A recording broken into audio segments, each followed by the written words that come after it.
இன்று 22/3/2022 உலக தலைக்காய தினமாக உலகெங்கும் ஒரு அவேர்னஸ் தலைக்காயத்தை பற்றியும் பாலிட்ரோமா மிக உடம்பெங்கும் அடிபட்டு போன் ஃப்ராக்சர்ஸு அப்டமன் ஆர்கன்ஸ் அடிபட்டதை பாலிட்ரோமான்னு சொல்கிறோம்.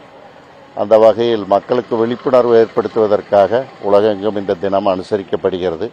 அந்த வகையில் கோவை மாநகரில் ராயல் கேர் மருத்துவமனை பாலிட்ரோமா ஹெட் இன்ஜுரி மிக அதிக அளவில் ட்ரீட் செய்யும் என்ற மருத்துவமனை அதை மக்களுக்கு அவேர்னஸாக தெரிவிக்க வேண்டும் என்ற கருத்தில் வருடம் ஒரு நடைப்பயணம், அது பற்றிய விழிப்புணர்வு, ஹெல்மெட் போடுவதின் முக்கியத்துவம், காரில் செல்லும் பொழுது சீட் பெல்ட் அணிவதில் இருக்கும் முக்கியங்கள், இது பற்றியெல்லாம் மக்களுக்கு விழிப்புணர்வு ஏற்படுத்தி வருகிறோம். அந்த வகையில் இந்த வருடமும் ராயல் கேர் மருத்துவமனை மக்களுக்கு விழிப்புணர்வு எடுத்துவதற்காக ஒரு நடைப்பயணம் இங்கு செய்து மக்களுக்கு தலைக்காயம் பாலிட்ரோமா பற்றிய விழிப்புணர்வை ஏற்படுத்த நாங்களும் இந்தியன் மெடிக்கல் அசோசியேஷனும் சேர்ந்து இந்த நடைப்பயணத்தை நடத்தும். சாலை விபத்தில் தலைக்காயம் ஏற்பட்ட ஒருத்தவங்க வந்து கேர் பண்ணிக்க மாட்டாங்க. ஃபியூச்சர் என்ன மாதிரியான ப்ராப்ளம்ஸ்? இல்லை, இப்போ தலைக்காயம் ஏற்பட்டால் சாலையில் வந்து எல்லோரும் உதவி பண்ணி கொண்டு வந்துடுறாங்க.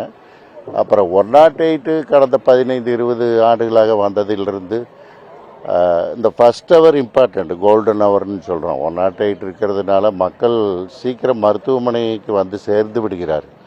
அதனால எவ்வளவு அடிபட்டாலும் ஒரு 95% பீப்புளை வந்து ரெக்கவர் பண்ணிடுறாங்க.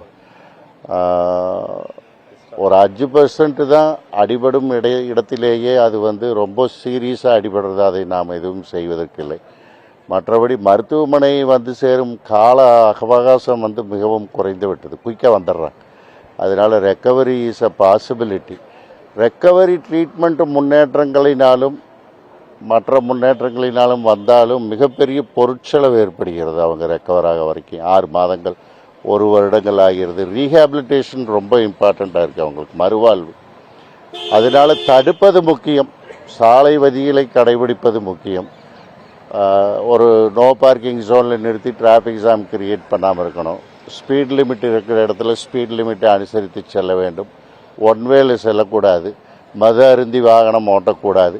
மொபைல் ஃபோனை காதில் வைத்து கொண்டு வாகனம் ஓட்டக்கூடாது. இதையெல்லாம் அனுசரித்தால் கிட்டத்தட்ட 50% விழுக்காடுகள் விபத்தை குறைந்துவிடும். விபத்தை குறைப்பது மிகவும் அவசியம். நாம் ஒரு முன்னோடி மாநிலம் ஆக்சிடெண்ட்டில்.